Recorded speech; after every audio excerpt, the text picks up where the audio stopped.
you know, since you're here, you gotta be on record. There you go.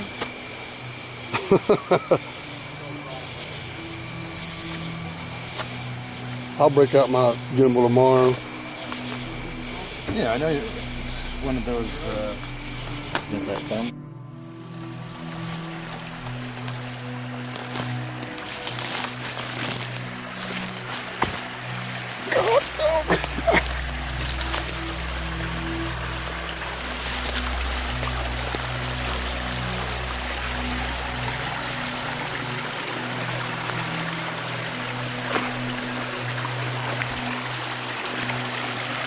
Ah.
It's right in front of our face. Like literally, Godzilla came out this year, and they were talking about the dome and Middle Earth and Antarctica monsters. They released these movies on purpose, on a schedule, and of course it mentioned that Pensacola is the apex. Well, there's stories of the Pensacola serpent and other stories of the Mississippi monsters coming out. So I think all these movies and movies and books have roots to reality, and then these TV shows.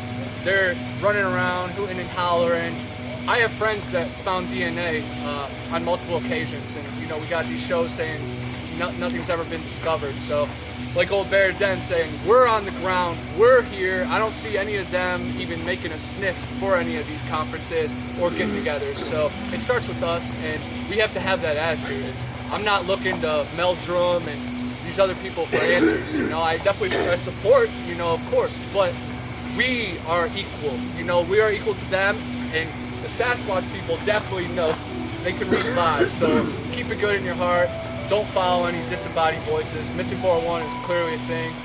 Sasquatch has killed people in the past, abducted people, but there is positive ones too. There's a great story in Ocala. This little girl had a compound fracture in her leg.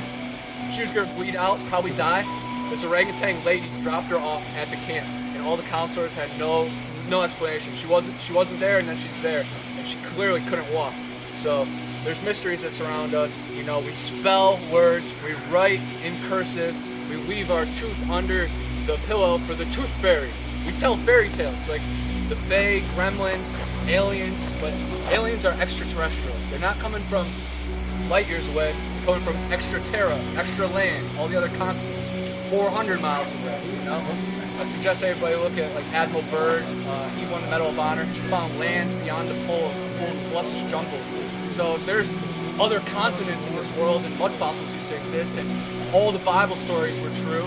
And St. Christopher carried baby Jesus across a raging, freezing river. So when people ask me who's your favorite Sasquatcher, I say Jesus Christ, of course.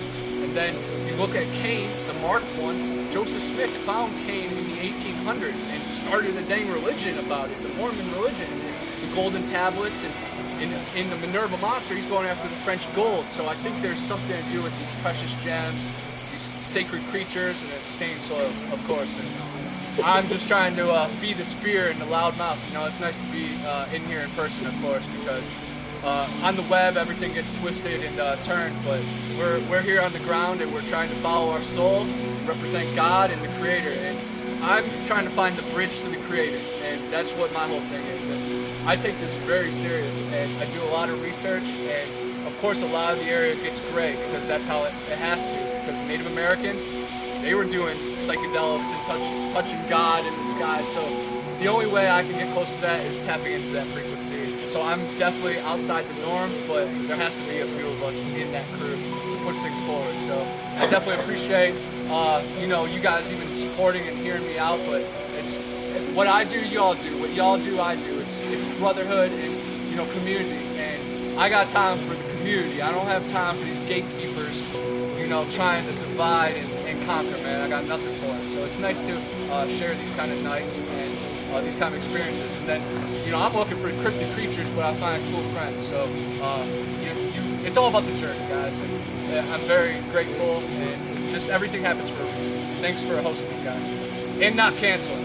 Because a lot of these festivals are cowards and bending over, and it's sickening and it's sad. And guys, they're still hosting, Walmart and high school football and dances. We gotta start acting like real life, and that's what we're doing. We're outside, breathing it in. That's where it starts. So we're all on the right path.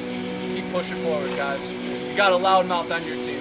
I'm not trying to convince anybody. I'm just trying to open doors, and I'm also trying to strengthen the people that are on to some of the same stuff that I'm on. Because even me, man, I do a lot of research, and I'm confident in this, and this world still breaks you down to question yourself and everything. So it's nice when we can have another fellow human being and soul out there. Coincidence is the only thing that never exists. Energy is never created nor destroyed. We've always been since the very beginning. The heavens declare the glory of God, and the firmament showeth his handiwork. The heavens are real. It's not a metaphor. It's a physical place. And that's what pushes me. Foot off the ground. Like just from here to here in a matter of like that. And I'm like, what is this? Like absolutely baffled by the situation. I'm not scared, I'm just shocked. There was no sound whatsoever, so I couldn't hear a shift, nothing. Then I did hear like a shine light, like that noise, but that was just, my brother just taking off. He's seen exactly what I've seen. And he's a lot shorter than me, and he was a lot skinnier than me at the time, so he just said, I'm out. And by the time I turned around, I didn't even look back. I just took off too. We kept running, maybe like a half mile back to his house, and we just looked at each other and was like, whatever was back there, it didn't come after us. No hard feelings. Mind our own business, right?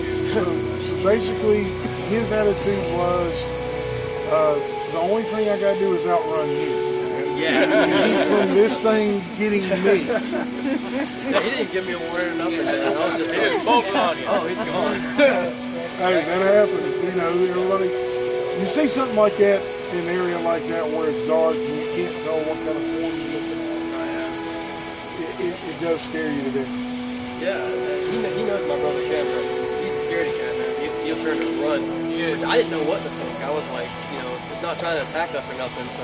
I have Cam's words right here. He said, we turned around, it was like half a football field away from us, but it looked like it was crouched because we watched long enough for it to stand up like a big bear, except it had yellow eyes. I took off, leaving T after I said it was time to go. Followed, then we suddenly appeared back at the house. And then he said, sorry it took so long. T and I went to our little cousin's birthday, the one who got chased by a six-legged spider fairy pixie thing. So yeah, what happened with the pixie thing? You guys got gremlins and fairies? My uncle actually told me the story. This is the same exact trailer park that we had this experience with, but that was probably down the road. This happened probably about a month ago, actually. I started working with my uncle in my new job. But he told me, I think my cousin is about 6 years old, he's 7 now. But it was a couple months ago. That they were just outside, cutting grass, working on the yard, and stuff like that. And my cousin, I ran around. Thank you for sharing her. as enthusiastic as I am about finding out all this information, one of the things that makes me a little nervous is that in the culture, we've all got these logos of the Sasquatch on our vehicles, put it on our clothing and things like this. And I wonder, is that really a good idea? Because as we learn and we grow as Christians, we find out that really it's about giving permission. That kind of thing makes me a little nervous. That whole culture, like I said, I'm enthusiastic about it, but at the same time, I'm a little hesitant to go wearing Sasquatch and putting it on my car and things like that. Be like worshiping.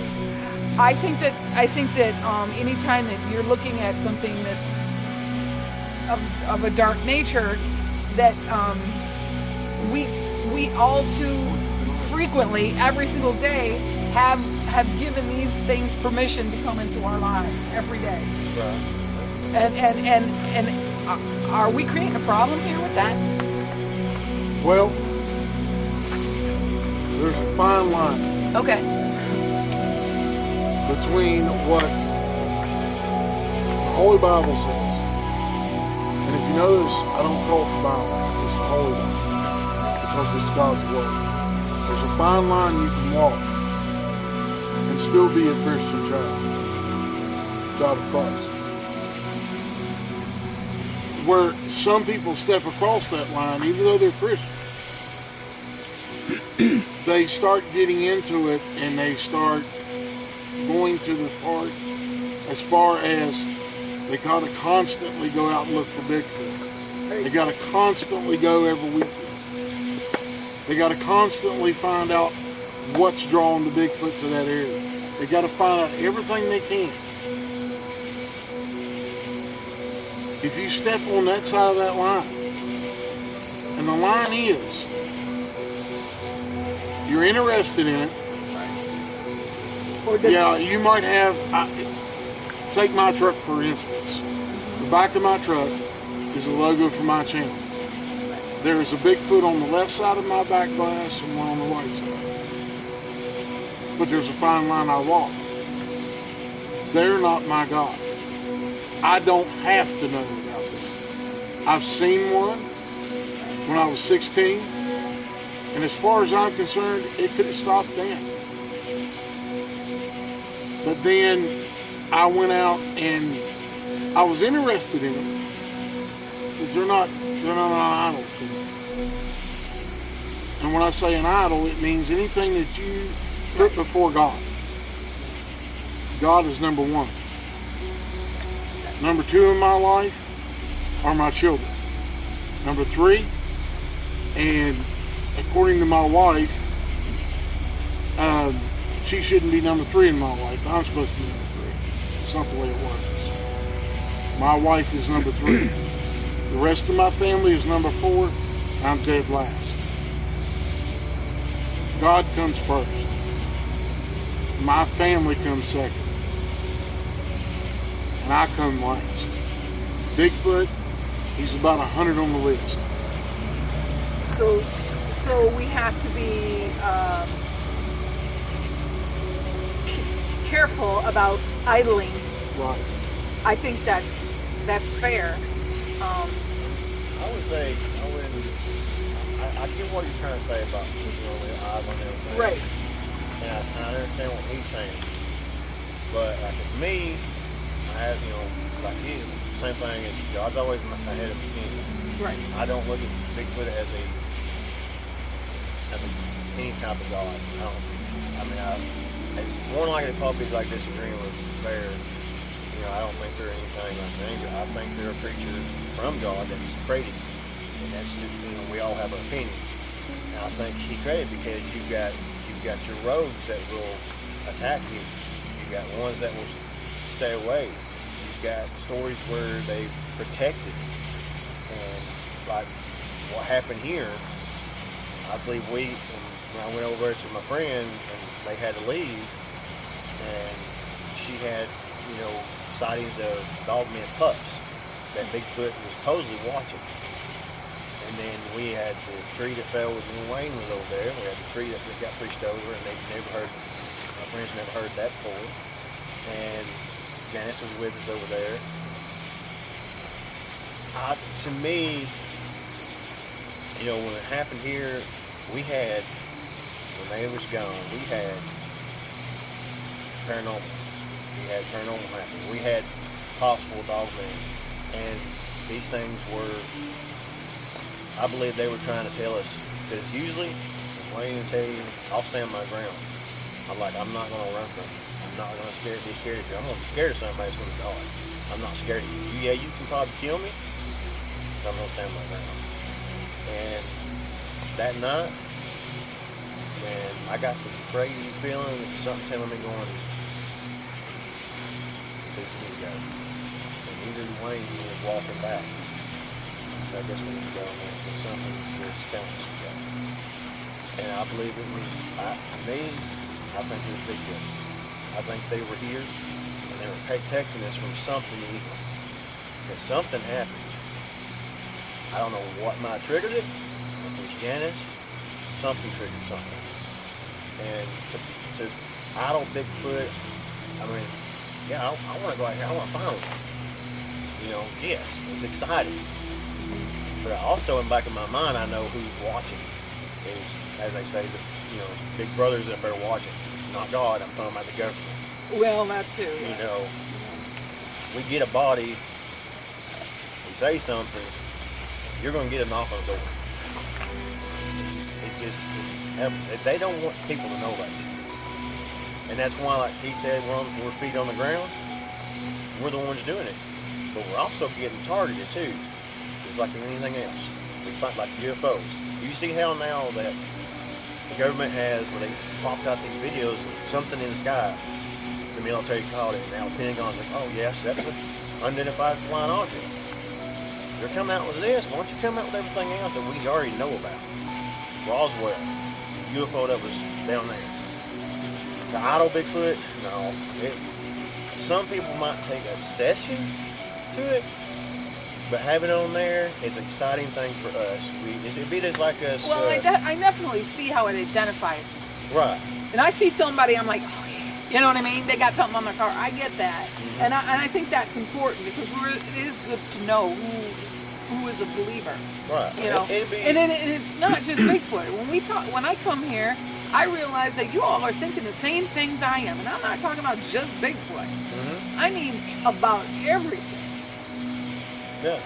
Because we all know a truth, and that opens the door to everything. Right. It's just like with football. I'm a big Tennessee fan. We got the Buckeye fans. We got LSU. We got them all here. And I have Tennessee stuff on my other car. That'd be the same way as you talking about having Bigfoot on it. Am I outlaws in Tennessee? No. I love that team. That's my team. That's where I was born and raised. It made me nervous because a lot of people are saying, hey, they're demons or whatever. And I'm like, okay, well, that's with the demon type, like he was talking about, I think that's when you're crossing. I never can find one. Alright guys, we are coming up to the end of the presentation, and we saved the most content for the last. Mr. Old Bear will be coming up to talk to us. I'm not sure if he's gonna give any encounters or not, but guys, feel free if you have any questions to ask him, and we're glad to have him. And if he is ready, he can come on up.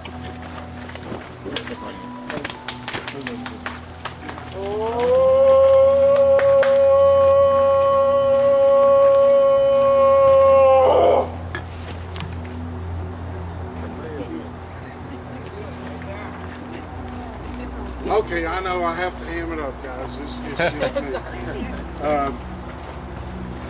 I've been doing this I've known about Bigfoot since I was 16 years old. When it comes to these creatures, I've seen a lot. I've seen a lot of them. And I've seen them in 5 different states.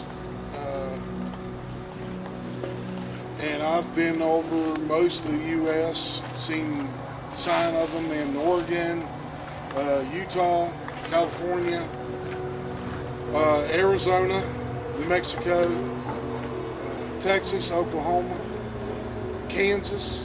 I know Kansas is a flat state, there ain't nothing there. They're there too. Seen sign of them in Nebraska. With my job, I'm across the U.S. I'm a truck driver, and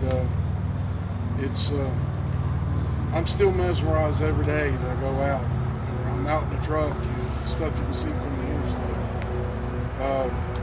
I've seen X's at rest areas. I've seen tree bows at rest areas. I've seen X's in truck stops, the backside of a truck stop. And that's the easiest place to park.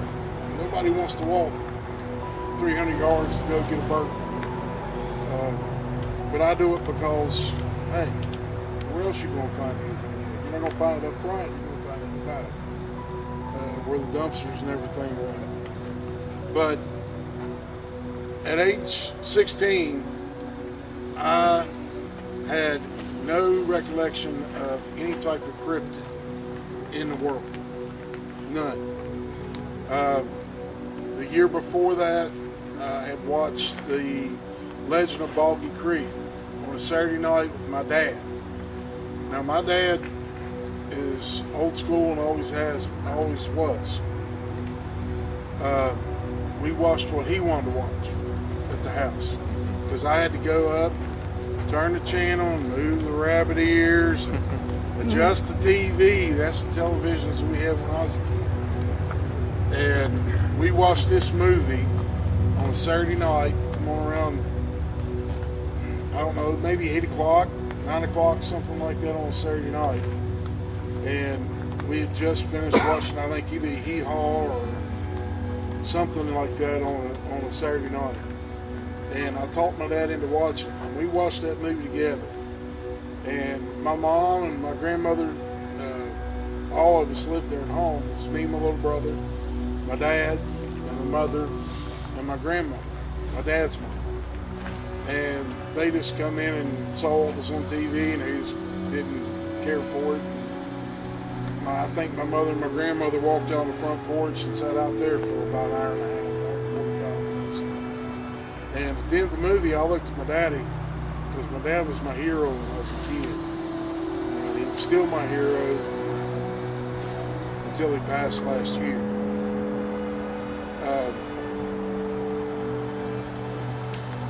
We watched the movie together, and I looked at my dad. I probably wasn't, back in my time when I was a kid, you were pretty naive about everything as a child. And I looked at my dad after that movie went off, and I said, "Dad, have you ever seen one of those things?" And he said, "No, there's nothing like that in the state right here. It might be down in some other state where this movie is centered at, but there ain't none here." I took my dad's word for it. Then a year later, almost to the day, one walks out at 20 feet, close to 8 foot tall, dark, reddish, brown hair. It looked at me. It was chasing deer. It was 3 does coming out before that. And about 5 minutes later, this thing shows up and walks up behind this boulder. Now, behind this boulder, I can stick my fingers. You can see very tips of my fingers if you're standing on the upper side of that boulder, looking across the flat top of it. You can see the tips of my fingers. Well, that's 7 feet. This thing, I could see that much of its head. So it's well over 7 feet. And the lower side is lower than the boulder. And these boulders were pushed there by a dozer when they timbered that area. And it was an area that we deer hunted a lot. And what happened was, after the deer ran off, I heard it coming. I raised my rifle up to my shoulder, and this thing walks out. And I'm looking down the barrel through a set of open sights on a 30-30 rifle at something that's close to 8 foot tall. Never seen it before, didn't know what it was. I didn't care. but the first thing that popped in my head was the legend of Boggy Creek. When it finally, after probably a minute of standing there, breathing heavy, all slunched over, it was chasing and pushing them deer somewhere or to something else. And because that's typically what we did when we was kids. We pushed deer to our parents, grandparents, or uncles. And there was a deer drive. And whenever it finally turned and looked at me and just looked at me, it had an expression of surprise on his face. Now, I'm a 16-year-old kid. Played football. I done everything I could do in school. And, you know, I had an older brother that was in the Air Force. He taught me, you know, composure under pressure. And my dad taught me how to hunt. My dad taught me never to be afraid of anything, never show fear to an animal. And that combined, I didn't lose it. Unlike some people that, you know, go out here and walk up on one, or one walks up on them, they lose it. Most people would have got up and ran away at that point. But I didn't move. And it looked at me for probably 30, 40 seconds, then it started baring its teeth. It started growling at me. When it started that, my training from my dad and my older brother kicked in.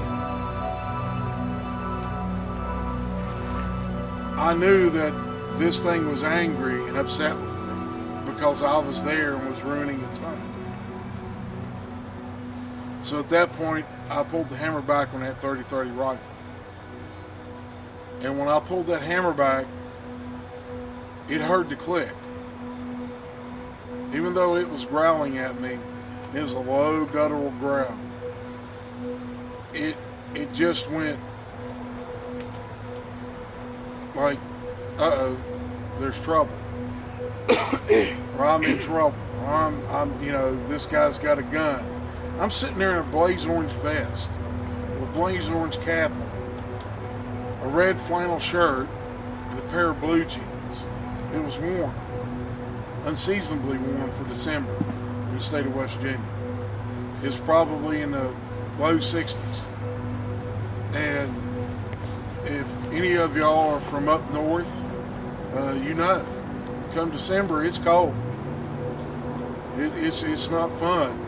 You know, we get snow and cold rains and north winds and everything else in West Virginia that time of the year. This year it was warm. And when I cocked that hammer back, it had its surprised look on its face, and then it started twisting itself looking for an out. And then finally it decided and went back the way that it came. Now this whole experience lasted probably 3 minutes. Once it reached probably 200 or yards or more from me, it screamed at me. And the howl that I just did was what I heard. The tone and everything as close as I can get it to what I heard. It shook me as a 16-year-old kid after hearing that howl to do the worst thing that you can do as a hunter and climb a hill and run out a number 2 graveled road with a hammer fully cocked. It's the worst thing. I was taught to never do that. I've never done it since. But at 16 years old, I was scared. It scared me. And why I sat there and faced this thing, I do not know. I guess because of, by the sheer grace of God and training that I learned from my uncles, from my dad, and from my older